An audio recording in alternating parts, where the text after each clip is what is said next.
Accordingly, it is very clear that the party has fulfilled its obligation to convene its convention. Therefore, for any person or group of persons or any agency to begin to instigate members of the party from the back door that the tenures of the executive have expired is tantamount to being unprofessional and mischievous. Number 7. We must also state that government business is not conducted verbally. It is done in official communication through writings and correspondences. As we speak, as at the moment, there is no communication whatsoever from INEC to the party as it regards any objection to the conduct of that convention. In administrative law parlance, once a communication has been made to a government agency and there is no response, it is deemed to mean that those communications and correspondences have been accepted. Indeed, INEC has related closely and clearly with the leadership of the party until recently, when the party was denied the invitation to attend the 3rd quarterly consultative meeting of political parties. As we speak, there is no correspondence from INEC to explain that action. 8. The National Working Committee notes that the National Convention of the party, held on the 27th day of March 2024, has been validated by a court of competent jurisdiction of the Federal High Courts,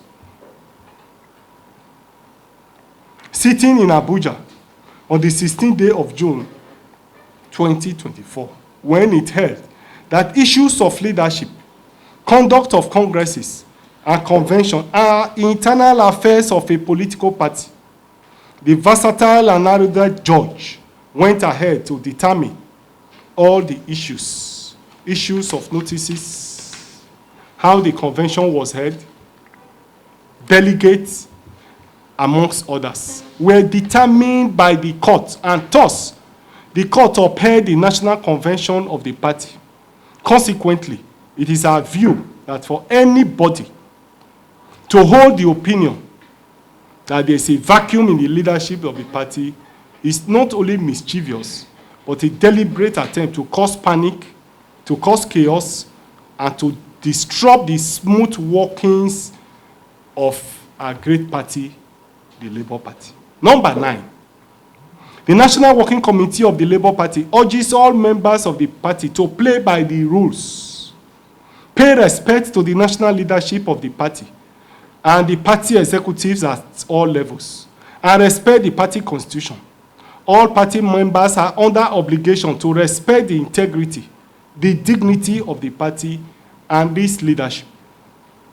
Consequently, the national leadership states clearly that it will not hesitate henceforth, the party will not hesitate henceforth to discipline any member of the party, however highly placed, who is not ready to obey the constitution of the party and indeed obey the lawful directive of the leadership of the party.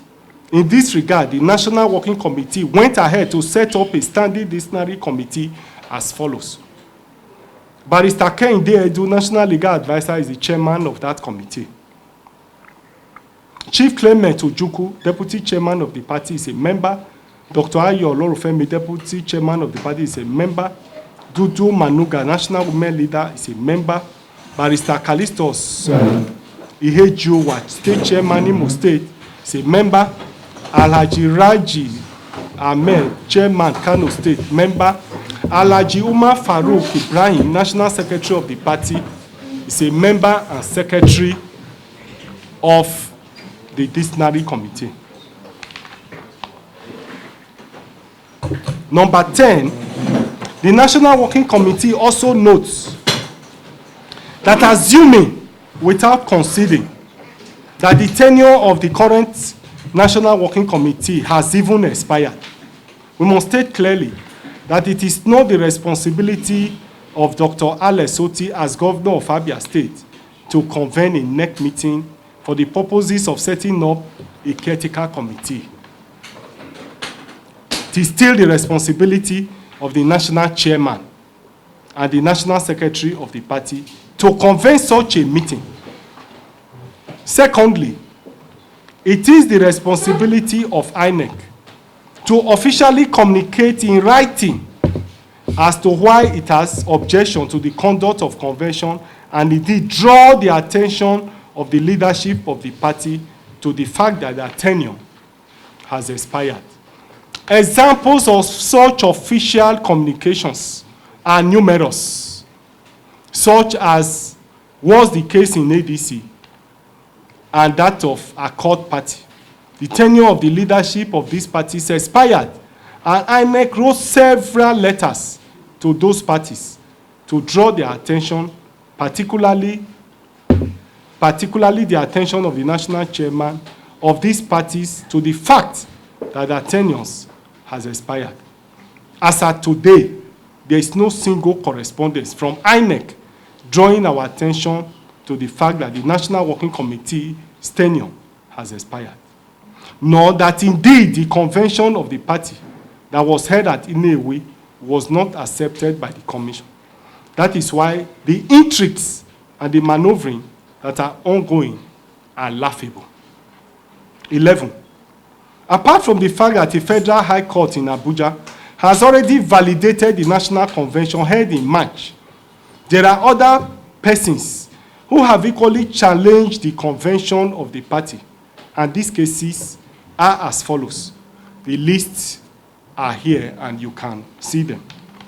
It is therefore trite in our laws that once cases are pending in courts, parties are to maintain status quo ante in order not to destroy the rest. In this case, INEC is expected to maintain the status quo ante in order not to destroy the rest of the party. INEC is expected not to descend into the arena of conflict, but to continue with its neutrality and work cordially with the recognized leadership of the party until the courts state otherwise. 12. The National Working Committee must also state, in addition, that Labour Party is different from other political parties in the sense that it is not a party that is controlled by one man, nor one woman, nor one leader.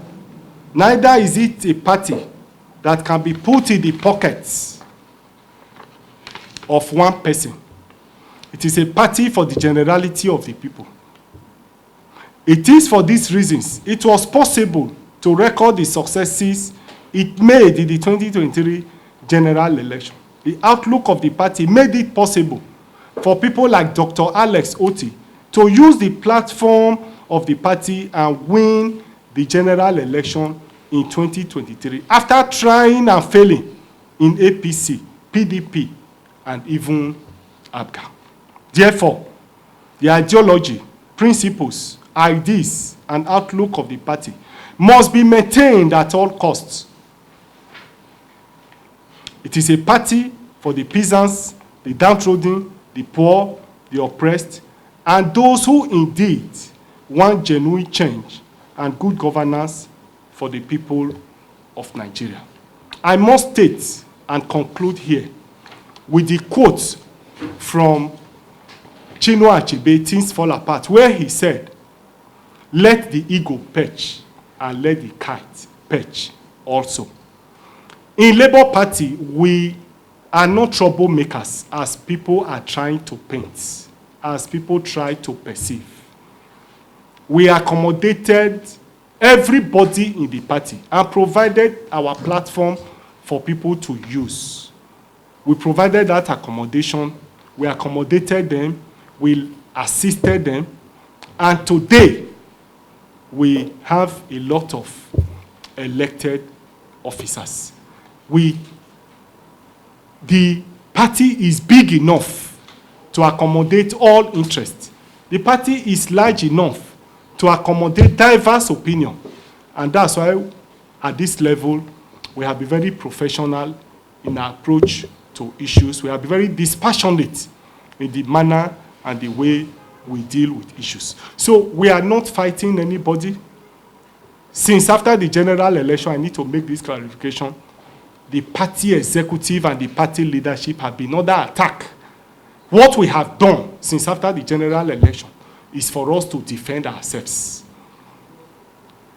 We have never started any attack on any person or any group of persons. If you look at the struggle we have faced since after the general election, none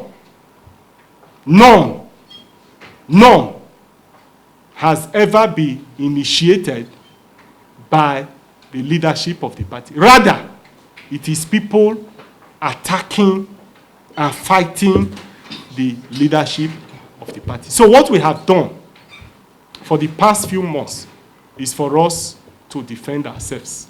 And this is precisely what we are doing. I must state that the party is open to all Nigerians to express themselves.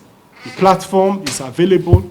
It's an alternative to others, and we are prepared to defend the integrity of the party. We intend to defend the interest of all our members. If the interest of any elected officers is in conflict, is under attack, I can assure you that we'll be all over the place to defend those interests. So we want to appeal to our colleagues that they should concentrate on governance and allow us manage the political party.